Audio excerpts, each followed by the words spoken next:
Le voyage du Nautilus bleu dans le port paisible de Marseille, un inventeur brillant nommé Théodore Lambert avait récemment achevé un projet ambitieux, un sous-marin révolutionnaire qu'il avait appelé le Nautilus bleu. Ce sous-marin était une merveille d'ingénierie, construit pour explorer les profondeurs mystérieuses de l'océan. Théodore était impatient de faire ses premiers essais en mer. Le matin du départ, le ciel était clair et le vent léger. Théodore se rendit au quai où le Nautilus bleu était amarré.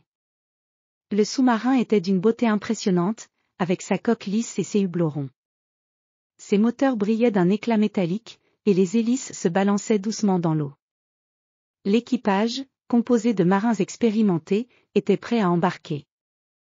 Lorsque Théodore monta à bord, il fut accueilli par le capitaine Léonard, un homme robuste au visage marqué par les années en mer. Le capitaine avait hâte de tester le Nautilus bleu. Théodore fit une dernière vérification des instruments avant de donner le signal pour le départ.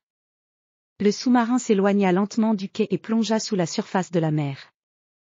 À mesure que le Nautilus bleu s'enfonçait, la lumière du soleil se diluait, laissant place à une obscurité bleue profonde. Théodore ajusta les commandes et observa les instruments de mesure qui affichaient des données sur la profondeur et la pression. En explorant les profondeurs, le sous-marin traversa des paysages sous-marins fascinants. Les parois étaient tapissées d'algues colorées et de coraux brillants. Des poissons aux formes étranges et aux couleurs vives nageaient autour du Nautilus bleu, illuminant l'obscurité avec leurs reflets irisés. Théodore et son équipage observaient avec émerveillement cette vie marine extraordinaire. Au bout de quelques heures, ils arrivèrent près d'une mystérieuse cavité sous-marine. Théodore décida d'explorer cette grotte, espérant découvrir des secrets cachés. Le Nautilus bleu pénétra dans la cavité, et les parois s'approchèrent lentement. À l'intérieur, ils trouvèrent une grande salle aux formations rocheuses spectaculaires.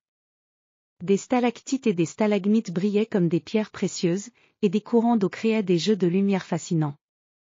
Soudain, une étrange lueur apparut au fond de la grotte. Théodore ordonna de s'approcher prudemment. La lumière provenait d'un ancien artefact, enfoui dans le sable. C'était une vieille boîte ornée de motifs complexes. Théodore et le capitaine Léonard la sortirent délicatement et l'examinèrent. Ils découvrirent que la boîte contenait une série de cartes anciennes, détaillant des itinéraires sous-marins et des sites archéologiques perdus depuis longtemps. Les cartes faisaient référence à un trésor légendaire, caché dans une région lointaine de l'océan. Théodore décida de suivre les indications des cartes pour continuer l'exploration. Le Nautilus bleu se dirigea alors vers un nouvel endroit, guidé par les précieux indices découverts. Le voyage les mena à travers des champs de glace flottantes et des régions de coraux géants. Chaque jour apportait de nouvelles découvertes. Ils trouvèrent des épaves anciennes, des ruines mystérieuses et des créatures marines étonnantes. Le Nautilus bleu avançait avec assurance, prêt à relever chaque défi. Après plusieurs jours d'exploration, ils arrivèrent enfin à l'endroit indiqué par les cartes. Théodore et son équipage descendirent plus profondément et découvrirent une magnifique cité sous-marine, cachée sous les vagues depuis des siècles. Les bâtiments étaient en ruine, mais les colonnes et les arches témoignaient de la grandeur passée de cette civilisation perdue. Les trésors et les artefacts étaient éparpillés dans les décombres, illuminés par les faisceaux de lumière du sous-marin. La découverte de la cité sous-marine fut un moment de grande joie pour Théodore. Le Nautilus bleu avait non seulement prouvé son efficacité, mais il avait également permis de révéler des trésors et des secrets longtemps oubliés.